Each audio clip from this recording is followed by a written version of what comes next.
Les traitements de l'acné. Dans cette vidéo, on va vous parler des traitements médicaux de l'acné et des différentes possibilités qu'il existe pour le traitement de l'acné. On a déjà fait 2 vidéos sur l'acné, une sur l'alimentation anti-acné, une sur comment prendre soin de sa peau que vous pouvez déjà regarder, et sur des acnés plus sévères où il va nécessiter un traitement. Se pose également la question de quel traitement il faut prendre, qu'est-ce qui marche, les risques. On va aborder tout ça avec le docteur H qui est avec moi, et je suis Capucine Verselotti, ostéopathe, et on va détailler un petit peu ces traitements. Alors souvent quand on parle de traitement anti-acné, moi la première, ça me fait peur en fait, hein. Je me dis oulala, c'est quoi ces traitements, Roaccutane, ouh mais c'est agressif. Dites-moi un petit peu, est-ce que je peux en prendre? Alors, il faut d'emblée essayer d'écouter sans passion.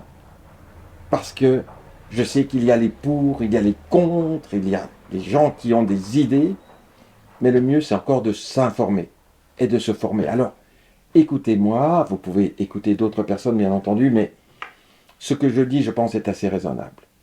L'acné est une maladie qui peut être parfois extrêmement sévère. Il peut y avoir des suicides, des jeunes qui vont se suicider. D'ailleurs, la première cause de mortalité des adolescents, savez-vous, c'est par suicide. Alors quand vous avez une maladie affichante, ça peut vous conduire parfois à cela. Et puis une maladie comme l'acné, qui est bénigne, on va dire, elle ne met pas forcément la vie en danger en dehors de ces conditions-là, mais qui est capable de laisser des cicatrices à vie. Vous avez tous croisé des adultes avec une peau, allez, disons le terme, vérolée, abîmée par une acné qu'on aurait peut-être pu régler. Alors, ne croyez pas que les acnés graves vont pouvoir se régler avec des moyens simples. Non.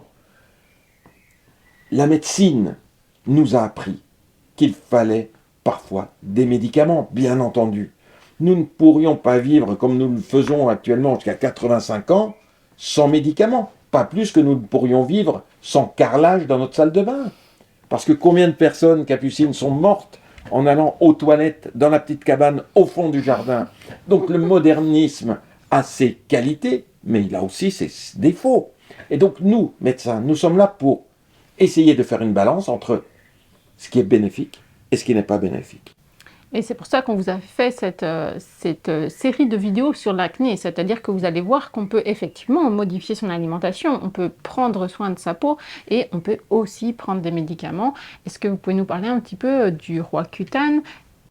Alors il faut parler du Roaccutane, ce n'est pas le bon terme, mais vous l'utilisez à dessein parce que c'est le terme que tout le monde comprend. Voilà. C'était le nom de la première molécule qui est en fait isotrétinoïne.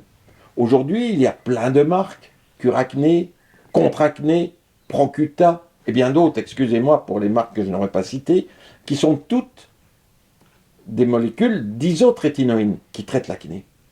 Mais dans les années 80, lorsque cette molécule est sortie, imaginez-vous, ma première prescription était de 80 mg chez une jeune fille. C'était énorme. Cette jeune fille a guéri, mais avec combien d'effets secondaires le temps du traitement. Aujourd'hui, nous avons appris à utiliser cette molécule avec des doses tout à fait acceptables.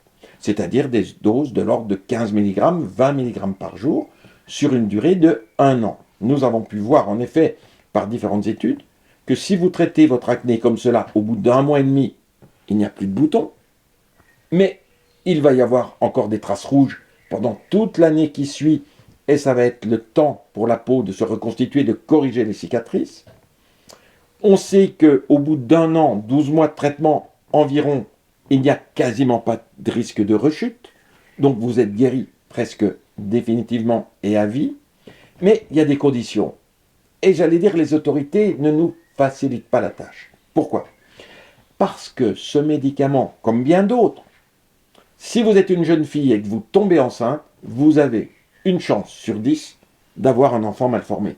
Mais la liste des médicaments qui donnent cela, c'est énorme, mais on ne fait pas tant de ramdam avec les autres médicaments.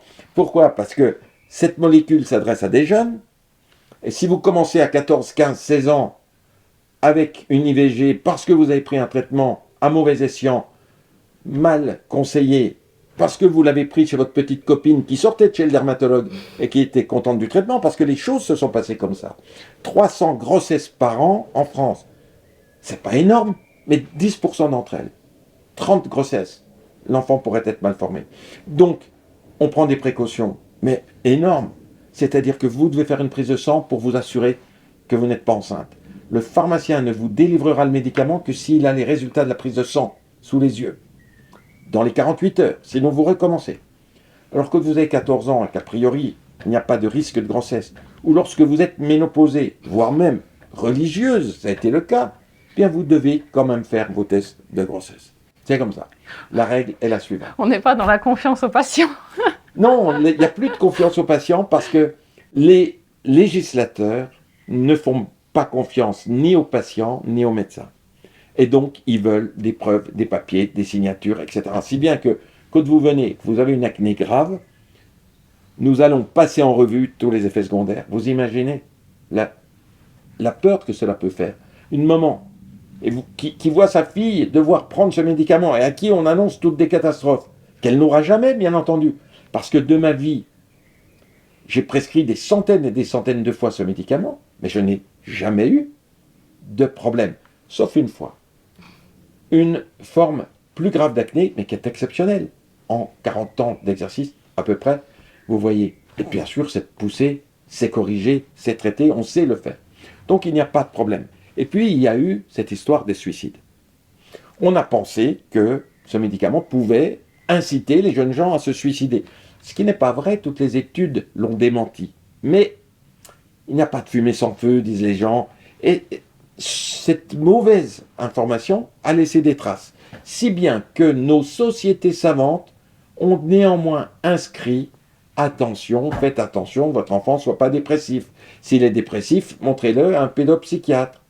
Et à ce moment-là, vous voyez si vous prescrivez le médicament ou pas. Mais il n'y a pas de risque reconnu de suicide avec ce médicament. J'aurais presque tendance à dire le contraire. Vous avez une acné grave, défigurante. Vous prenez le médicament, bien sûr sous surveillance. Un mois après, il n'y a quasiment plus d'acné. Le jeune homme, si la dépression devait venir, ne viendra pas. Ou elle viendra d'autre chose en tout cas. Voilà, donc non, il ne faut pas avoir peur de ce médicament. Bien sûr, il faut que ce soit un spécialiste ou un médecin qui a l'habitude et qui connaisse bien ce médicament, qui vous le prescrive, qu'il vous rassure, mais surtout aller au résultat. C'est toujours ça, les médicaments qui font peur. C'est si on les prend longtemps et qu'il n'y a aucun résultat, ben bien sûr, on aura une mauvaise idée. En revanche, vous avez un bon résultat au bout du premier mois et demi, c'est très encourageant. Mais il n'y a pas que ça. Moi, ce qui me rassure dans ce que vous dites, c'est que effectivement, il y a eu des essais avec des dosages très importants, et je pense que la mauvaise publicité de ce médicament, elle est venue de là, et que finalement, maintenant, les règles, elles ont changé, et ça, c'est vraiment quelque chose à prendre en compte. Et puis, c'est vrai qu'on en a parlé dans la vidéo précédente sur l'acné et l'image de soi, qui effectivement peut causer des problèmes de dépression aussi chez ces jeunes. Moi, j'ai lu sur la Haute Autorité de Santé qui parle d'un autre médicament, le spironolactone. Je ne sais pas si je prononce ça correctement. Spironolactone, vous l'avez lu sur un site officiel de la Haute Autorité de Santé. C'est un médicament qui est mis sur le marché par le laboratoire qui l'a commercialisé pour deux indications, l'hypertension artérielle et les œdèmes. Mais comme c'est le cas beaucoup en médecine, les médecins, les chercheurs dans les hôpitaux regardent le mécanisme d'action et se sont aperçus que ce médicament avait des propriétés incroyables. Surtout les personnes qui ont un excès d'hormones mâles. Et en particulier certaines femmes qui soit perdent leurs cheveux, soit ont une hyperpilosité de la barbe, du torse, du ventre, etc. Et bien sûr l'acné. Et du coup, on s'est aperçu que ce médicament était un excellent médicament pour l'acné. Pour l'acné. Et il agit non pas comme une hormone, mais en périphérie. Donc il ne touche pas au fonctionnement des ovaires. Ce qui est plutôt rassurant, quand on a 14-15 ans, on n'a pas envie de prendre une pilule. On n'a pas envie de mettre les ovaires au repos, parce qu'on préfère les laisser vivre leur vie. Donc ce médicament est intéressant, mais il ne peut être prescrit qu'en dehors de l'indication. Alors, quelle est la différence ? Est-ce que ça veut dire qu'il est moins efficace ? Non, pas du tout. Il pourrait être, si un laboratoire voulait acheter cette molécule et poser l'indication acné, il obtiendrait le remboursement pour l'acné. On a vu ça avec bien d'autres médicaments depuis. Par exemple, les cyclines, traitements antibiotiques, qui sont des médicaments aujourd'hui de l'acné. Par le passé, c'était des antibiotiques pour les maladies infectieuses, bactériennes, et on prescrivait cela pour l'acné. Jusqu'au jour où un laboratoire a dit je prends cette molécule et je fais des études pour l'acné et je le fais rembourser pour l'acné. Ce n'est qu'une histoire de remboursement. Ce qui fait que normalement, si votre médecin vous le prescrit pour l'acné, vous ne serez pas remboursé. Parce que la sécurité sociale a décidé qu'elle remboursait les médicaments pour l'indication pour laquelle ils ont été mis sur le marché, tout simplement. Or, ça ne coûte pas une fortune, je crois que c'est 1 ou 2 euros la boîte, et donc il n'est pas délétère et pas préjudiciable d'écrire hors AMM, c'est-à-dire en dehors de l'indication. Ça ne veut pas dire qu'il est moins efficace, pas du tout. Il est très efficace. Et ce médicament, je dois dire, donne des résultats fantastiques chez la femme, chez la fille, chez l'adolescent, chez l'adulte. Il y a, imaginez, 7000 publications scientifiques sur le sujet. Comment des chercheurs, des médecins, des dermatologues de par le monde, dans tous les pays, peuvent publier des résultats spectaculairement efficaces pour cette molécule et que cette molécule ne soit pas bonne. Elle est extrêmement efficace. Et je dois dire que maintenant qu'on peut disposer de cette molécule, je prescris beaucoup moins d'isotrétinoïne, le fameux Roaccutane. Parce que du coup, il n'y a plus de prise de sang, il n'y a plus la surveillance de grossesse, etc. Merci pour toutes ces informations, c'est passionnant et peut-être que dans quelques années, cette vidéo sera obsolète parce que quelqu'un sera décidé à mettre cette molécule disponible pour les problématiques d'acné. Je vous remercie d'avoir suivi cette vidéo jusqu'au bout. Si vous êtes intéressé par l'acné, on a une formation qui est juste en dessous qui est disponible pour vous. Si vous souhaitez avoir plus d'informations et recevoir nos dernières vidéos, vous pouvez vous inscrire à notre newsletter également juste en dessous. Merci d'avoir suivi cette vidéo jusqu'au bout.